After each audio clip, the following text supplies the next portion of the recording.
ગામ છે અમારું બૈડી ને અમારા ગામમાં જે સરપંચ છે ને એ ધમકી આપીને કામ કરાય છે. એમનો જીસીબી લીધો છે પોતાનો, ત્યાંથી કામ કરી જાય છે અને પછી ગામવાળાને ધમકી બહુ આપે છે.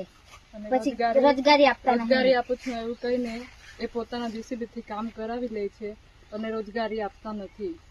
માણસોને રોજગારી આપે તો માણસો કે અમને રોજગારી આપે છે, પણ અમને કોઈ હક મળતો નથી. 2022 માં 4 દિવસ એક અઠવાડિયાનું કામ ચાલ્યું હતું. 4 દિવસ ત્યાં પૈસા બી નહીં મળ્યા. ત્યારથી કોઈ રોજગારી નથી. ત્યારથી કોઈ રોજગારી તમે રજૂઆત કરી? એમને જાણ કરી ખરી?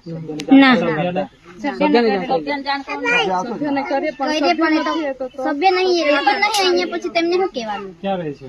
એ તો ચાસવડ રહી છે, એમની સાસરી છે ત્યાં. કેટલા સમય છે? 3 વર્ષથી આ ત્યારથી રોજગારી નહીં ચાલતી. કેટલા સમયથી આ મનરેગાની કામગીરી બંધ છે? 2023 હા 22-23 હા 100 દિવસની રોજગાર નથી મળતો. હા, અમારો જે સરપંચ નું ઘર બનાવ્યું છે ને એ બી ધમકી આપીને ઘર બનાવ્યું છે. એ ઘોડી ગામના વતની છે અને બૈડીમાં આવીને ગૌચરમાં ઘર બનાવ્યું છે. ધમકી આપીને બનાવ્યું છે. તમે જે કરવું હોય તે તમે કરી લો, પણ તમે ગાંધીનગર પહોંચશો ને તો બી અમે કઈ નહીં, અમારું કોઈ નહીં કઈ બગાડી બનાવ્યું શકીએ. છે. ત્યાં લાઇબ્રેરી બનાવવા કહેતા હતા, લાઇબ્રેરી નથી. તમે તે બનાવ્યું નહીં ને પાછા કહેતા કે પંચાયત બનાવવાની છે. અહીંયા પંચાયત નહીં બનાવીને એમનું પોતાનું દુકાન ખોલીને બેસી ગયા છે. અહીંયા દુકાન ક્યાં બનાવી? અહીંયા ગોચરમાં ગામને ત્યાં રસ્તા પર જ બધું જ વેચે છે.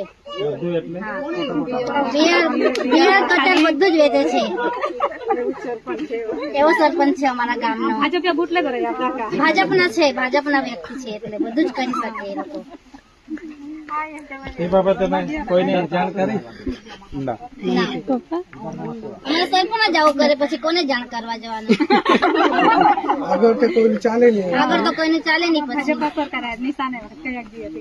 બધું ભાજપનું જ ચાલે, કોઈનું ચાલતું નહીં. ને મારા જે ચૈતરભાઈ છે જે સારું કરે છે તેને જેલમાં બી મૂકી દીધા છે. હવે ત્યાં નીકળશે ને તો ભાજપના જેલમાં જશે.